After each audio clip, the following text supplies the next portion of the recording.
Você pode abrir sua Bíblia em Efésios capítulo 5, manter sua Bíblia aberta nesse texto. Nós temos o privilégio de estudar a carta aos Efésios, compreendendo a essência do Evangelho, segundo a lógica do apóstolo Paulo, segundo a lógica de seu autor, orientado pelo Espírito Santo. E uma das vantagens da pregação expositiva, que é aquilo que costumamos fazer nesta igreja, eu vou citar uma das vantagens, é o de seguir o raciocínio do autor na velocidade desejada.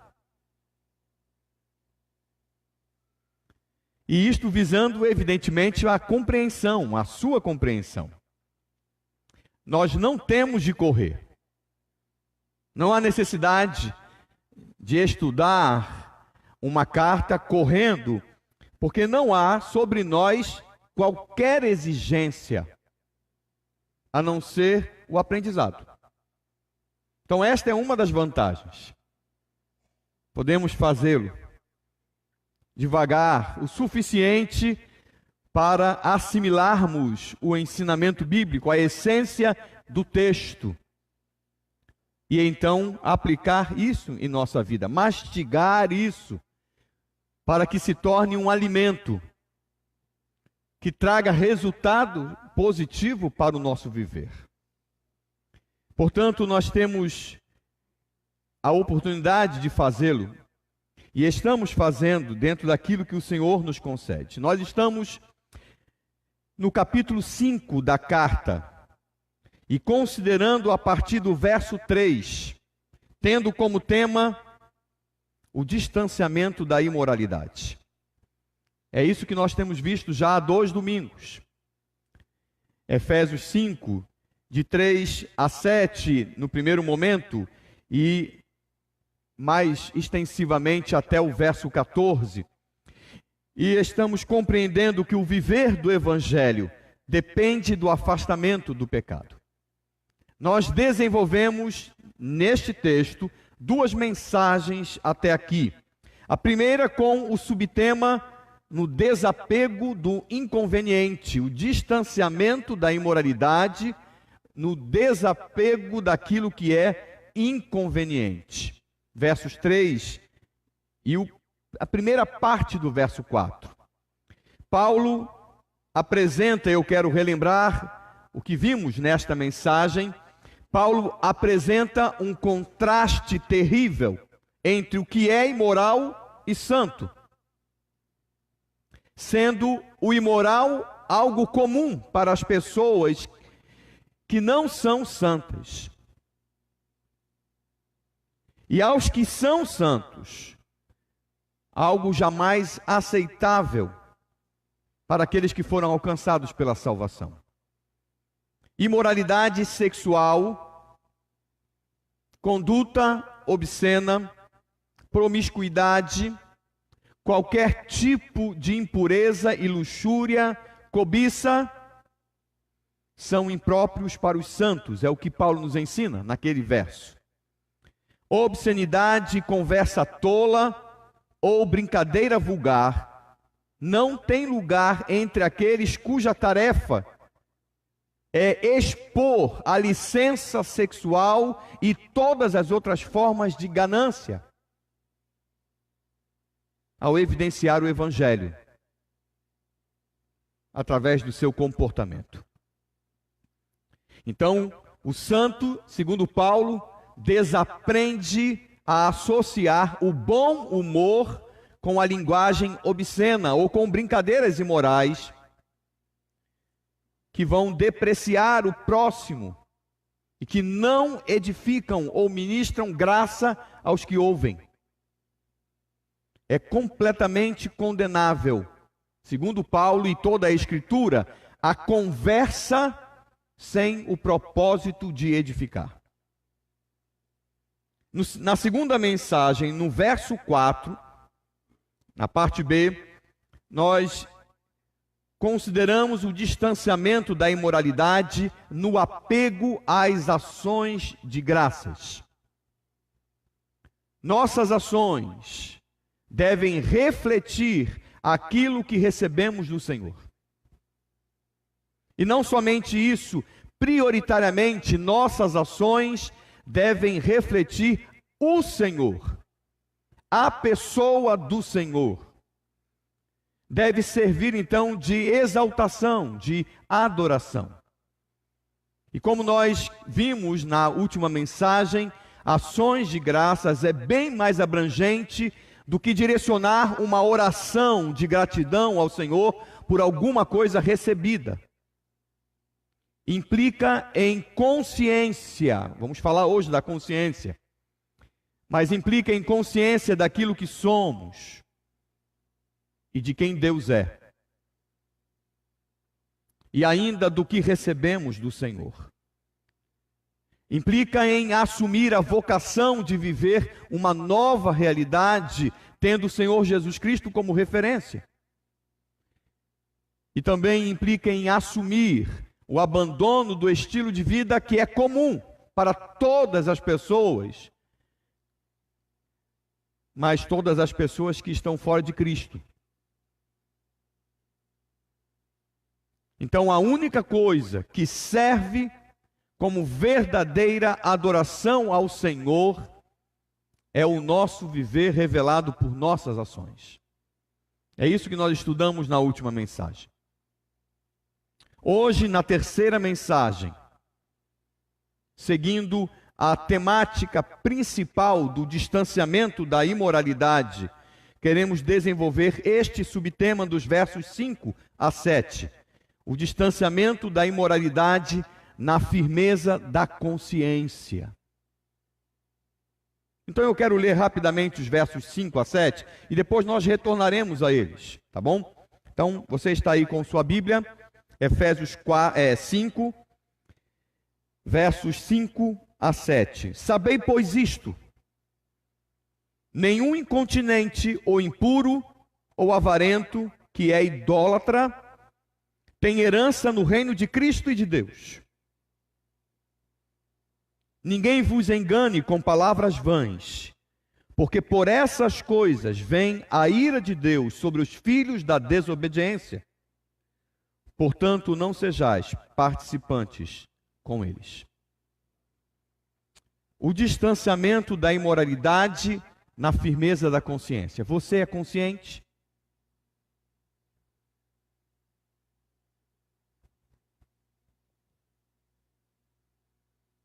Você é uma pessoa consciente? Filosófica e teologicamente falando, a consciência é o fundamento da responsabilidade humana. O fato de ser consciente, independente das influências, torna o ser humano responsável por seus atos. E diferente da ideia, não bíblica, evidentemente, diferente da ideia não bíblica do livre-arbítrio, é esta responsabilidade existente por causa da consciência que se relaciona adequadamente com a soberania de Deus. Exatamente por isso nós vemos textos bíblicos como este que nós estamos lendo, que apresenta a ação soberana de Deus, que julga e condena, mas também apresenta a exortação ao homem consciente, de que discirna a realidade para agir e reagir conforme o Evangelho, conforme a verdade do Evangelho. Nós encontramos muitos textos bíblicos, mas muitos textos. Podemos dizer que as Escrituras apresentam esta realidade. Um Deus soberano, que julga todas as coisas e determina conforme lhe apraz conforme seu projeto, mas ao mesmo tempo uma exortação ao homem alcançado pelo Evangelho,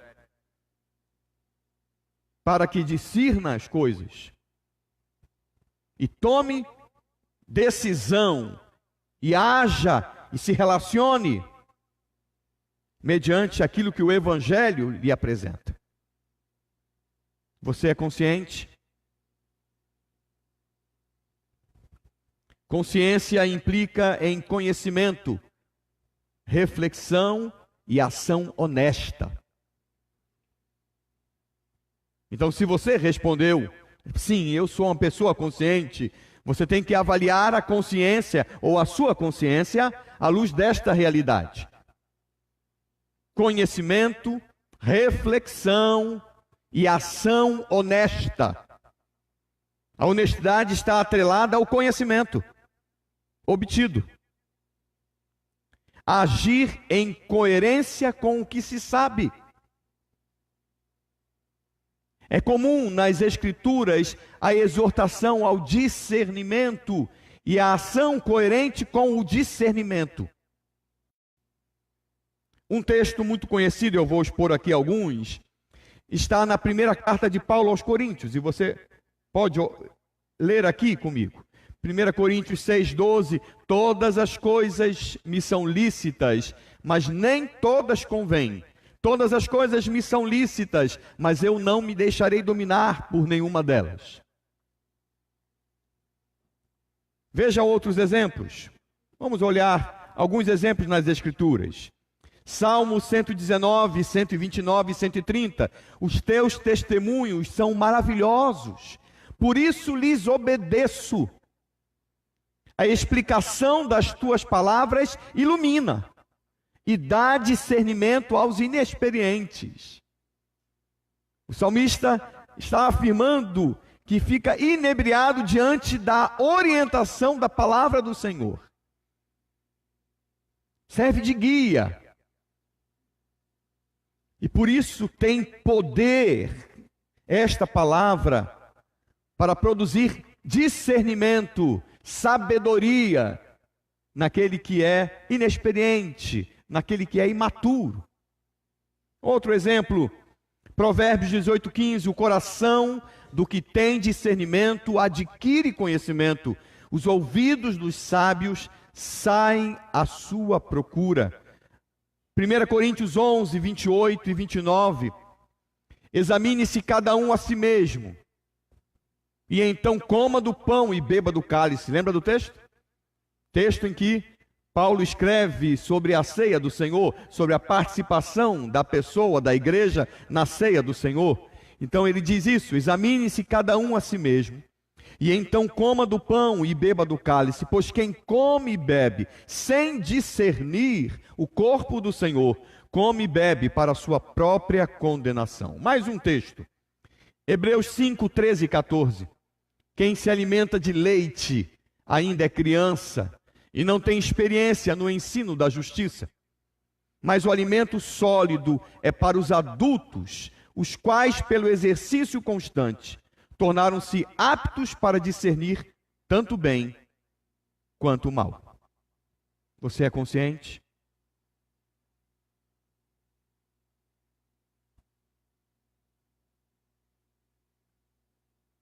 Se esforce em conhecer, dentro daquilo que lhe cabe, dentro daquilo que lhe é possível.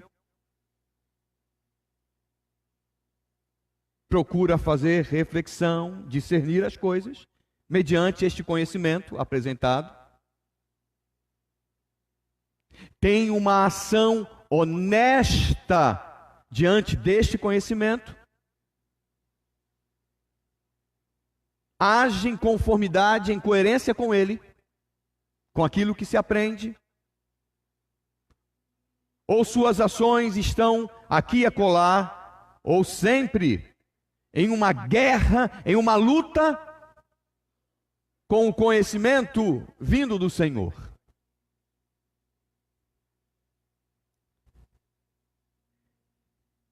Você se esmera no conhecer, tendo o Evangelho do Senhor como referencial. eu creio que posso afirmar que as Escrituras, a revelação de Deus, é um chamado à consciência.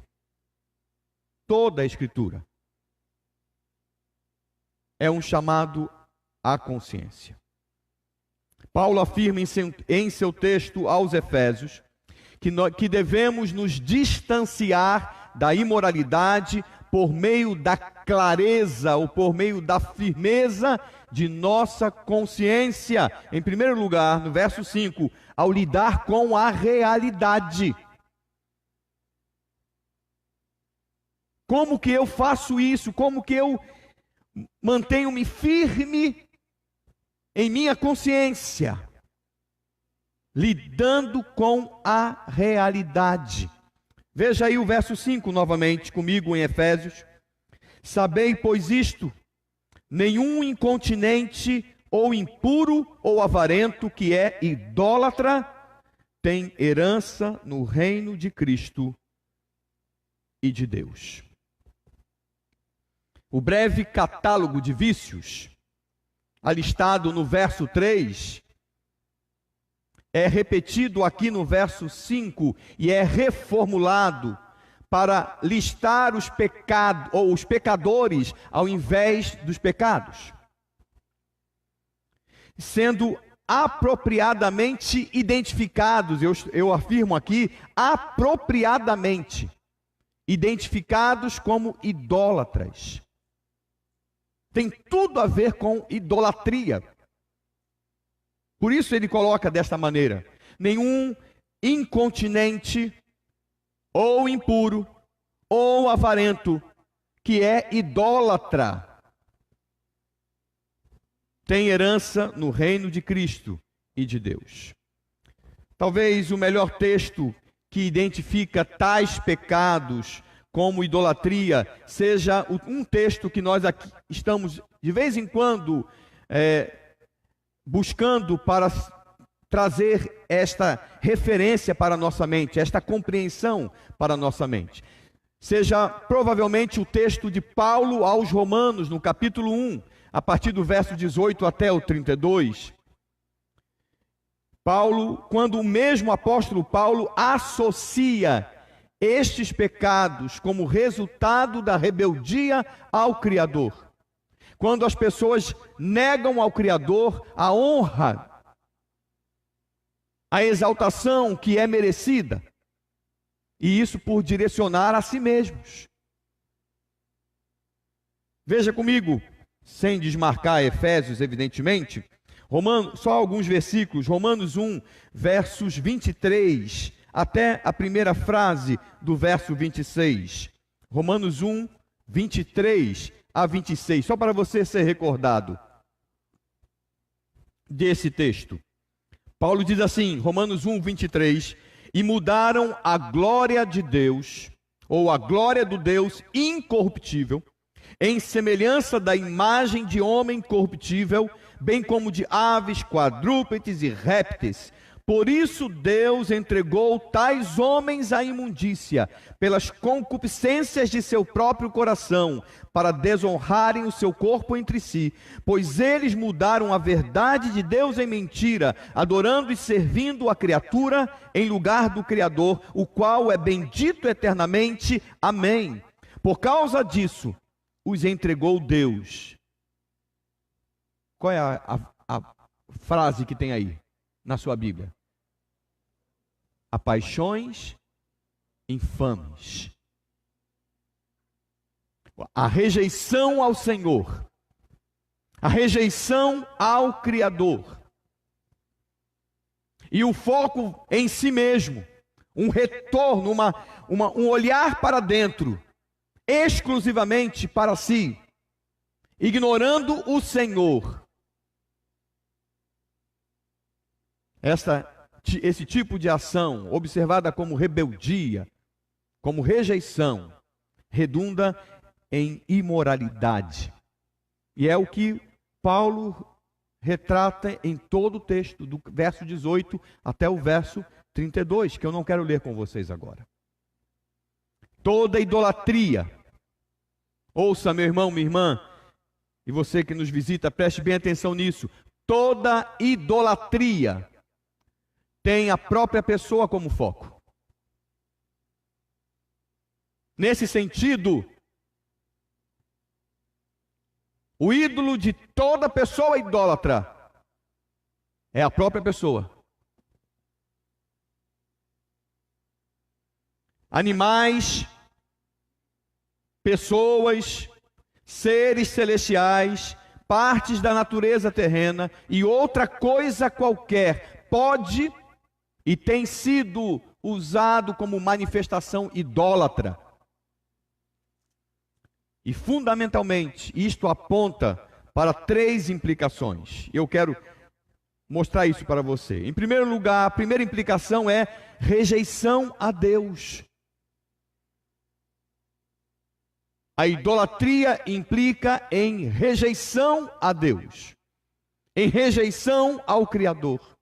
Mesmo que ele, olha bem, mesmo que Deus esteja envolvido na adoração idólatra, mesmo que ele seja lembrado, mesmo que as pessoas afirmam que tudo isso no final das contas é em função dele, há uma rejeição a ele, da forma como ele mesmo impõe, sem subterfúgios,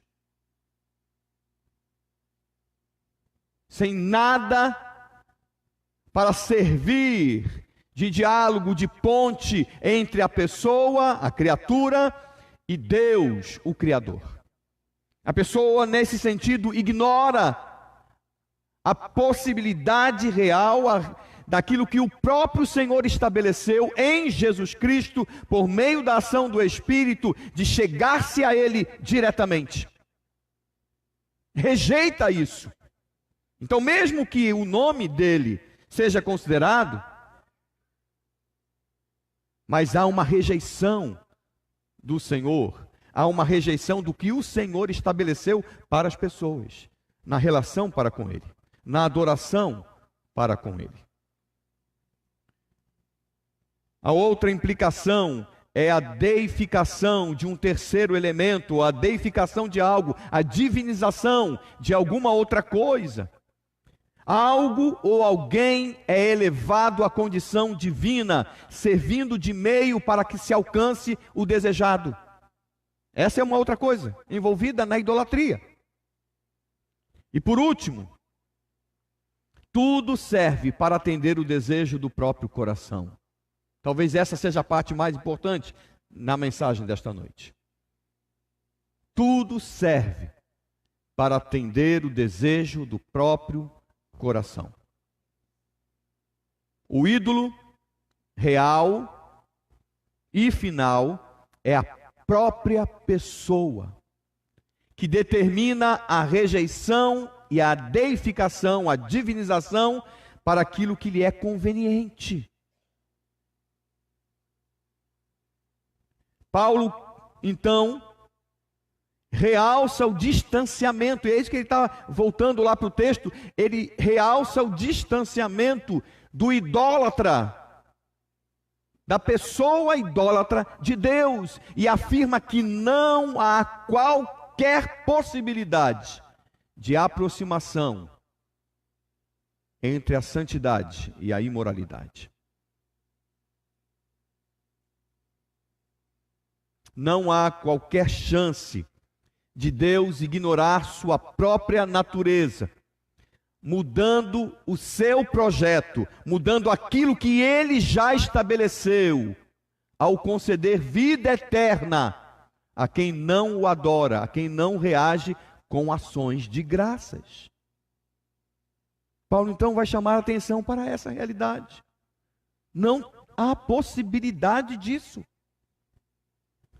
Paulo não está afirmando, preste atenção, ele não está afirmando a possibilidade da perda de salvação para quem foi alcançado pelo Evangelho e tenha caído em algum pecado. Não é isso que eu estou dizendo, porque não é isso que está no texto. Ele não está falando que alguém que verdadeiramente foi salvo, alcançado por Deus por meio do Evangelho, através do Espírito Santo, se pecar e dependendo do pecado, em algum momento ele caia da salvação ou ele perca a sua salvação.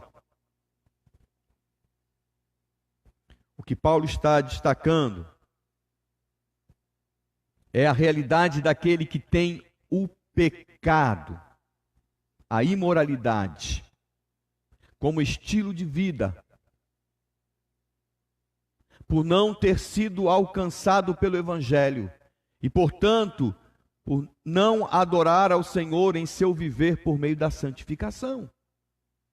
É dessa pessoa que Paulo está se referindo, a essa pessoa que Paulo está se referindo. Paulo então está admoestando os seus leitores, aqui no verso 5, a cair na real. É exatamente essa a ideia com sabei, pois isto. Essa expressão que tem aqui no início do verso 5, que é como se Paulo estivesse dizendo, sabei com segurança. Estejam conscientes, ele já falou sobre isso. Então ele está indo um passo além da exortação, ele está chegando na admoestação. Ele não está falando como num primeiro momento diz, olha, cuidado com isso. Não, ele está falando, olha, chega, preste atenção.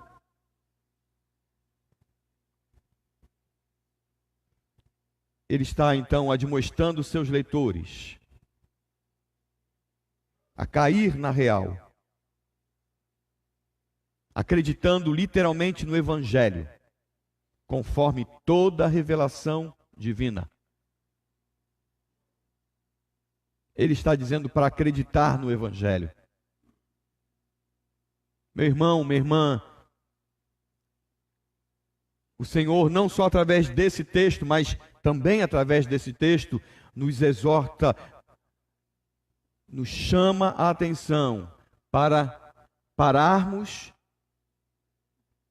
olharmos para a realidade que estamos inseridos, refletirmos e acreditarmos no que Deus diz por meio do Evangelho.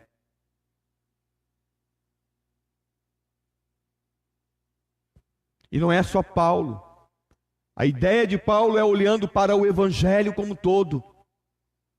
Não é simplesmente para as suas palavras, mas para aquilo que vem do Senhor. Então, em reforço a isso, não precisa procurar, não. Eu quero ler alguns versículos aqui para você, só para chamar a sua atenção e mostrar como isso é uma realidade em outros autores. Eu vou ler para você uma parte de Hebreus 12, versos 14 a 17. Preste atenção, não se preocupe em procurar agora. Ouça e preste atenção. Segui a paz com todos e a santificação, sem a qual ninguém verá o Senhor. Todo mundo sabe esse verso decorado. Mas deixa eu ler um pouquinho mais, porque faz parte do mesmo contexto. E eu vou repetir e ir adiante. Segui a paz com todos e a santificação, sem a qual ninguém verá o Senhor, atentando diligentemente, porque ninguém seja faltoso, separando-se da graça de Deus, nem haja alguma raiz de amargura que brotando vos perturbe, e por meio dela muitos sejam contaminados, nem haja algum impuro ou profano, como foi Esaú, o qual por um repasto vendeu o seu direito de primogenitura, pois sabeis também que posteriormente, querendo herdar a bênção, foi rejeitado, pois não achou lugar de arrependimento, embora com lágrimas o tivesse buscado. O autor aos Hebreus está fazendo o mesmo tipo de advertência, usando inclusive um personagem da história de Israel como exemplo desta realidade. Mas está falando a mesma coisa: segui a paz com todos e a santificação, sem a qual ninguém verá o Senhor. E atente diligentemente, no final das contas, para que isso não seja retirado de vocês. Para que vocês não se deixem levar por outro tipo de ideia, por outro tipo de mensagem. A conversão a Cristo e a santificação como resultado desta conversão são aspectos absolutamente necessários para a salvação e a vida eterna. Paulo então chama seus leitores à realidade disso. E por isso ele os exorta, no verso 6, a não ser iludido pela irrealidade, por aquilo que não é real. Veja comigo o verso 6 do capítulo 5 de Efésios. Ninguém vos engane. Agora, olha a diferença. No verso 5 ele está dizendo: sabei, pois, isto. Atente-se para aquilo que já tem sido ensinado. Volte-se para aquilo que é real, verdadeiro. Agora ele está dizendo: ninguém vos engane com palavras vãs, porque por essas coisas vem a ira de Deus sobre os filhos da desobediência.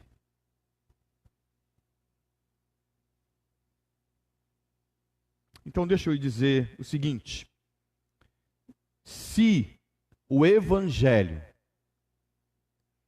lhe parece duro em algumas de suas afirmações, especialmente quando faz um paralelo entre o pecado e a santidade, não se deixe enganar por ideias, conceitos e palavras que buscam amenizar esta dureza. É isso que Paulo está dizendo. Deus não compactua com o pecado. Ele rejeita a imoralidade. Ele não salvará o que não estiver envolvido com sua santidade. Não, Deus não sorri das piadas inconvenientes. Você pode sorrir, eu posso sorrir, pessoas podem sorrir erradamente, mas Deus não sorri. Não queira fazer Deus a sua semelhança. Não queira forçar a barra e dizer que Deus pensa como você pensa, que Deus gosta como você gosta, que Ele age como você age, que Ele aceita ou rejeita o que você aceita ou rejeita. Deus não sorri das piadas inconvenientes. E eu estou aqui usando situações que nós estudamos nesses versos, do verso 3 para cá. Ele não assiste os vídeos engraçados, porém com mensagens imorais. Ele não aprecia isto. Você pode fazê-lo pecando, e todas as vezes que faz, está pecando, sem exceção, mesmo que haja sorriso, mesmo que haja aceitação por parte de outras pessoas. Deus não revela ação egoísta que cobiça o que é dos outros.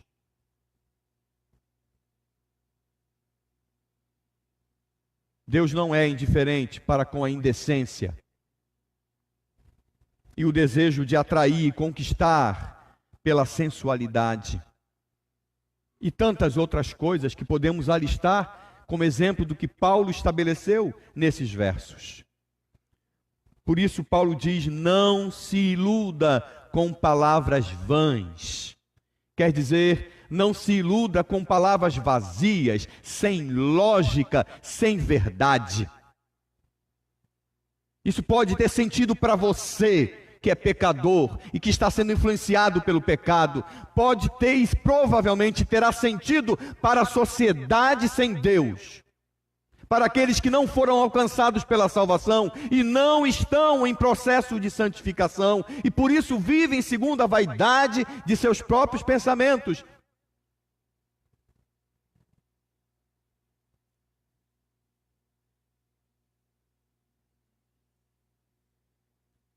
Então Paulo está dizendo: não se deixe levar por aquilo que se apresenta como coerente, mas está dissociado do Evangelho.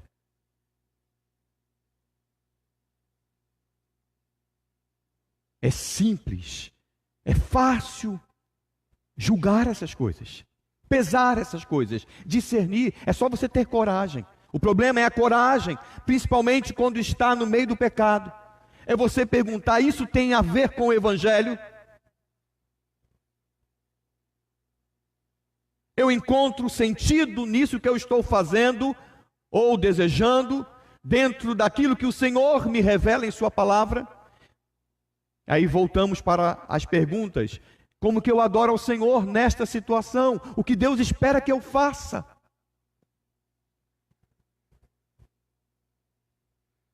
A prova disso, Paulo diz, é que tais coisas são a causa de sua ira. Ele diz: porque por essas coisas vem a ira de Deus. O que Paulo está dizendo, à luz de toda a Escritura, é que há uma condenação em curso, algo já presente, que se completará futuramente.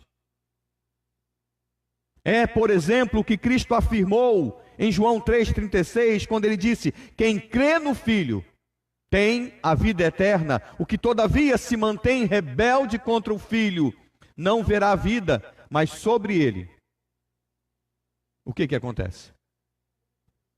Permanece a ira de Deus, permanece o juízo do Senhor.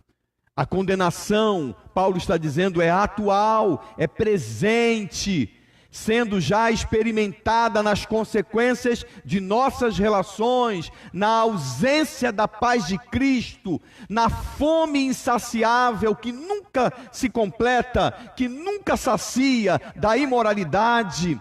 Mas chegará o dia em que o peso da condenação final será estabelecido para sempre. Então Paulo está dizendo: não se deixe enganar. Se anda distante da santificação, fora dela, e em namoro com o pecado, em namoro com a imoralidade, já está ou já estará sofrendo suas consequências, o juízo do Senhor, a disciplina do Senhor, mas isso se dará de uma maneira final, no momento futuro. E como Paulo termina dizendo: e virá sobre os filhos da desobediência. É a expressão que ele usa. Sobre os quais a desobediência é o resultado de sua natureza. Esta é a ideia expressada pela escrita de Paulo, que apresenta uma expressão tipicamente hebraica. A ideia é assim: o que possui algo como natureza básica é identificado como filho dessa natureza. É um raciocínio, uma maneira de pensar, uma conclusão. Então, todos os que não são santos, mas pecadores, rebeldes e desobedientes, tornam-se então, são identificados então como filhos do pecado, filhos da rebeldia, filhos da desobediência. Então, não se deixe iludir,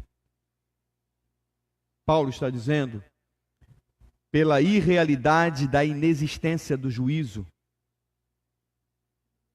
Considere a realidade ensinada por Deus.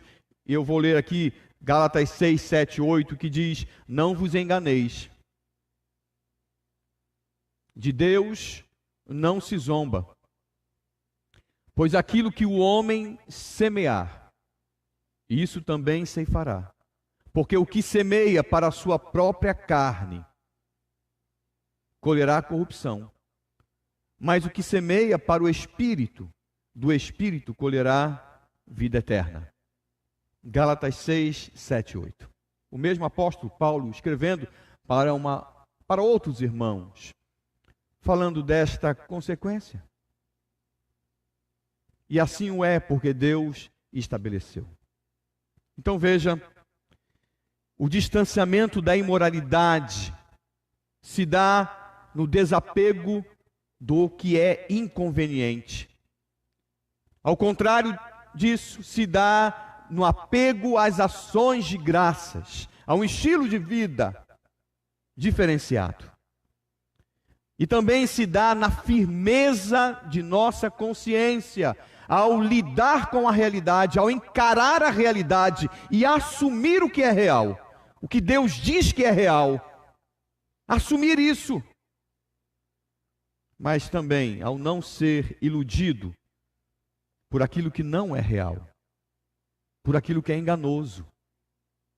Por isso causa ilusão. Então, a conclusão, no verso 7, Paulo então diz: não seja próximo da imoralidade. Ou, fechando o seu raciocínio, ele fala: portanto, não sejais participantes com eles. Ele vai voltar a isso mais adiante. Nesse mesmo texto, nós veremos isso mais adiante e de uma forma ainda mais enérgica, afirmando até o que nós devemos fazer. Não só o que não devemos fazer, mas o que devemos fazer. Mas aqui, por enquanto, no desenvolvimento do seu pensamento, do seu raciocínio, ele diz: portanto, diante de que está sendo apresentado, não sejais participantes com eles.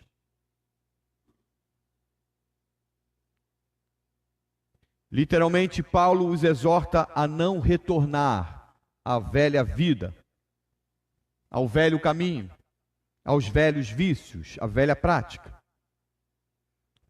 É isso que ele está falando aqui. E seguindo o seu raciocínio na carta,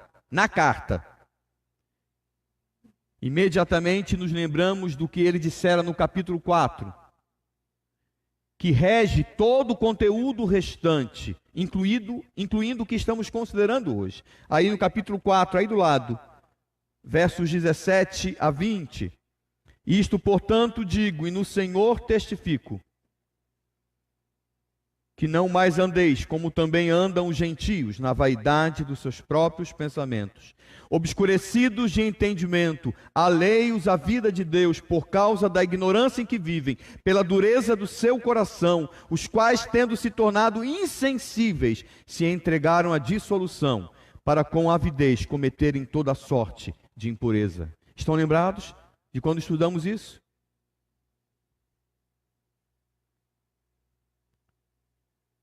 Ele está contrapondo a vida daquele que é salvo, daquele que foi alcançado pelo Evangelho, e, portanto, deve viver em conformidade com a vocação recebida pela salvação de ser igreja. Ele está olhando para estas pessoas, assim como ele, e dizendo: portanto, agora eu afirmo vocês não podem mais viver como viviam.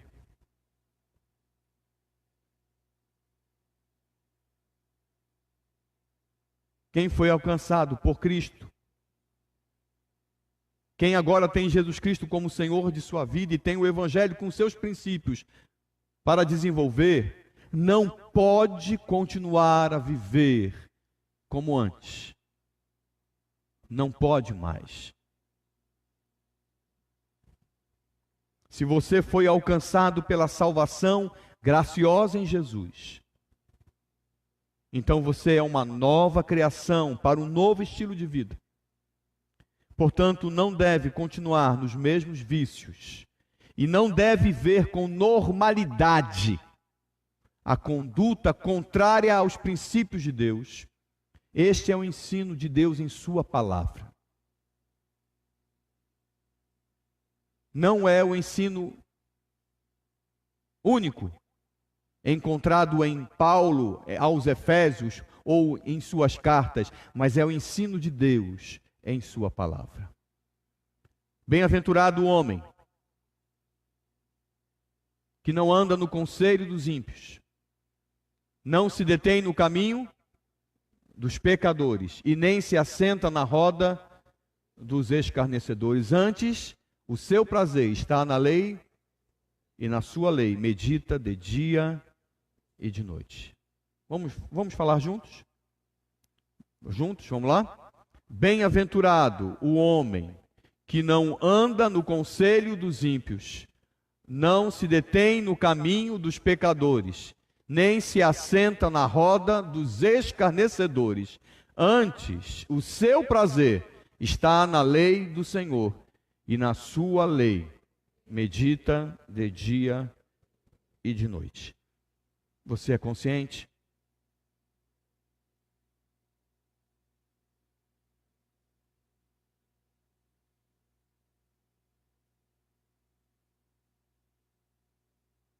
Quanto você tem aprendido da palavra do Senhor?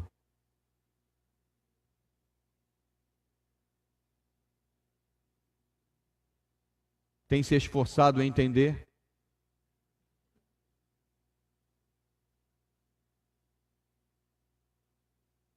Tem vivido em coerência com aquilo que tem aprendido dele? Ou aprende uma coisa e continua a viver naquilo que deseja, naquilo que quer?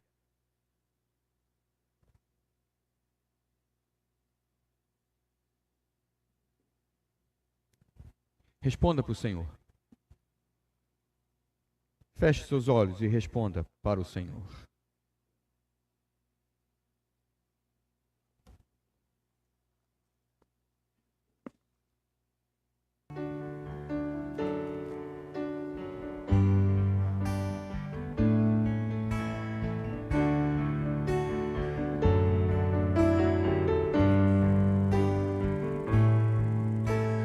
Teu querer pra mim, quero cumprir. A vontade é o desejo da minha alma. O teu querer pra mim, tu dizes na tua palavra, para que todos reconheçam que és Deus. Levanta-te, anuncia o meu nome em alta voz. Apresenta-te coroado de justiça e paz. Ames a misericórdia em cada passo teu, e andes humildemente com teu Deus. O teu querer pra mim, quero cumprir. Tua vontade é o desejo da minha alma. O teu querer pra mim, tu dizes na tua palavra, para que todos reconheçam que és Deus.